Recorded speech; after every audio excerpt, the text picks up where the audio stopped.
Oke, sebelum kita mulai, waktu untuk bertanya 1 menit dan akan dijawab selama 2 menit oleh Pak Anies. Nanti kalau misalnya masih mau ada tanggapan, boleh dalam 1 menit dan Pak Anies akan membalas selama 1 menit. Silakan Mbak, perkenalan terlebih dahulu dan silakan bertanya. Cek, cek. Assalamualaikum warahmatullahi wabarakatuh. Selamat siang semuanya. Sebelumnya saya ingin memberi penjelasan dulu. Mungkin pertanyaan saya ini udah saya rangkum, tapi jika lebih dari 1 menit saya minta maaf.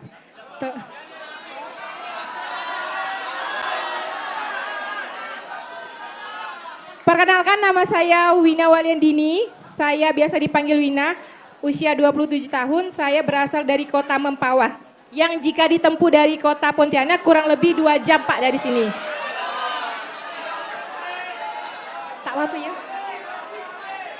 Jadi Pak, penjelasannya gini Pak, beberapa waktu lalu sampai saat ini, tepatnya sejak saya bisa menyuarakan hak suara saya ke TPS, saya selalu bertanya kepada orang di sekitar saya. Terutamanya keluarga, Mbak, waktu ya, teman. jangan lupa. Waktunya udah mau habis. Boleh ya, Pak? Ya, langsung pertanyaannya aja. Jadi pada intinya saya selalu tanya siapa pilihan pemimpin yang mereka pilih. Secara saya simpulkan 50% dari itu menjawab pilihannya masing-masing dengan argumentasinya. 35%-nya mengatakan seperti ini Pak. Dalam bahasa Pontianak, siapapun presidennya tak akan ngaruh. Jadi intinya yang dia diajak yang di dalam politik itu pengusung partai itu yang akan terpilih. Katanya seperti itu Pak. Terus 15%-nya itu golput. Dengan argumentasi yang saya ingat seperti ini. Jika saya memilih dia berarti saya bersaksi dan menjadi orang yang berdosa jika pemimpin tersebut tidak membuktikan janjinya. Jadi apa tanggapan Bapak dari pendapat tersebut dan bagaimana cara atau solusi langkah Bapak untuk meyakinkan kembali kepada rakyat Indonesia ini untuk mempercayai pemerintahan sekarang ini Pak. Terima kasih. Mohon maaf ya terlalu panjang. Ya gini, Wina ya, makasih Wina. Kita setiap 5 tahun sekali itu berhenti sejenak menentukan siapa yang memimpin 5 tahun ke depan. Ya, dan ketika 5 tahun ke depan kita akan menentukan siapa yang akan kita berikan amanat.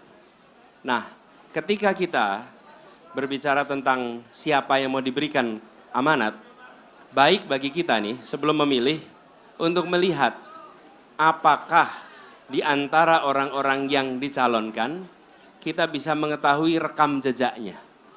Bila dulu dia bisa memberikan apa yang dia rencanakan, maka insya Allah besok akan bisa. Bila dulu dia berjanji dan tidak menuntaskan, maka besok juga akan berjanji dan tidak menuntaskan. Nah, tapi jangan sampai karena yang pernah dulu bekerja tidak menuntaskan janjinya, lalu kita menghukum orang lain akibat pengalaman kita.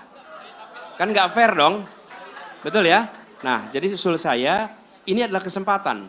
Dan bila kita memilih untuk tidak ikut-ikut, maka yang akan menentukan hasilnya yang ikut-ikut. Ya ikut-ikut tuh.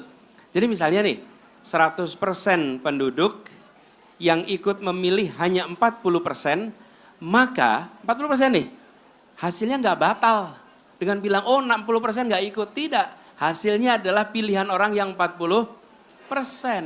Nah justru menurut saya, teman-teman seperti Wina dan lain-lain, yang peduli tentang ide, peduli tentang gagasan, peduli tentang Indonesia, justru mereka yang harus mewarnai pilihan.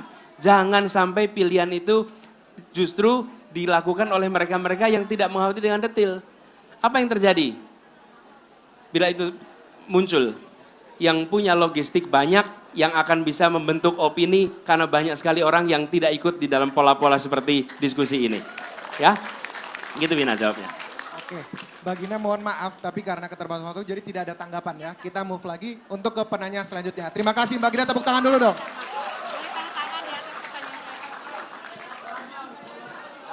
Sabar. Tunggu dulu ya. Kita tunggu dulu ya. Sekarang kita move ke bagian sini.